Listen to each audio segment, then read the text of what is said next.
শিক্ষক মশাই উঁচু ক্লাসের ছাত্রদের বললেন, আজ আমায় তোমাদের একটা রচনা লিখতে দেবো।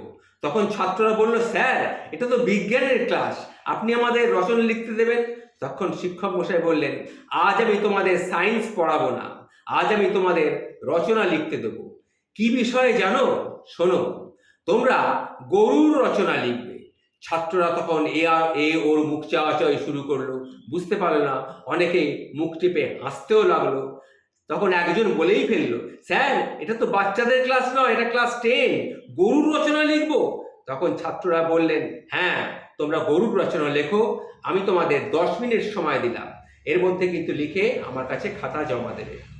তখন একটি ছেলে উঠে দাঁড়িয়ে বলল, স্যার এটা রচনা কি শুধুমাত্র গদ্য গদ্য হিসাবেই লিখতে হবে, নাকি পদ্য ছন্দেও লিখলে হবে?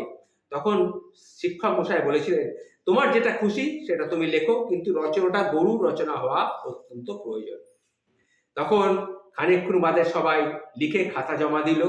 তখন শিক্ষক মশাই সেই ছাত্রটির খাতাটি নিয়ে সবার সামনে দাঁড়িয়ে বললেন, শোনো তোমরা, এই ছাত্রটি কি লিখেছে সেটা তোমরা একটু মন দিয়ে শোনো। তোমরা কিন্তু এটা মন দিয়ে শুনবে, মন দিয়ে না শুনলে কিন্তু খুব ক্ষতি হবে।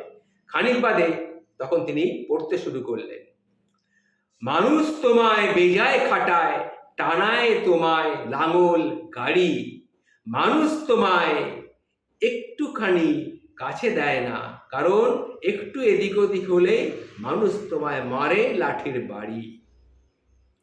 আপন জিনিস বলতে তোমার কিচ্ছুটি নেই এই বিশ্বেতে, আপন বলতে এই বিশ্বেতে তোমার কিচ্ছুটি নেই, তোমার বাটের দুধটুকু তাও পায় না তোমার বাছুর খেতে। মানুষ তোমার মাংস খাবে, অস্থি দেবে জমির সারে, চামড়া দিয়ে বানায় জুতো, বারণ কে বা তাই করতে পারে? কারণ তুমি তো নও সিংহ কি বাঘ, কারণ তুমি নেহাতি গরু। এই কথাটি তিনি লিখেছিলেন। তখন ছাত্রটিকে সেই শিক্ষক মশাই কাছে ডাকলেন, ডেকে তার মাথায় হাত রেখে বললেন, তুমি অনেক বড় হও বাবা, তুমি অনেক বড় হও। বড় হয়ে সেই ছেলেটি ডাক্তার হয়েছিল বড় একজন সাহিত্যিকও। জানেন সেই ছেলেটির নাম কি? বড় হয়ে তিনি কি হয়েছিলেন?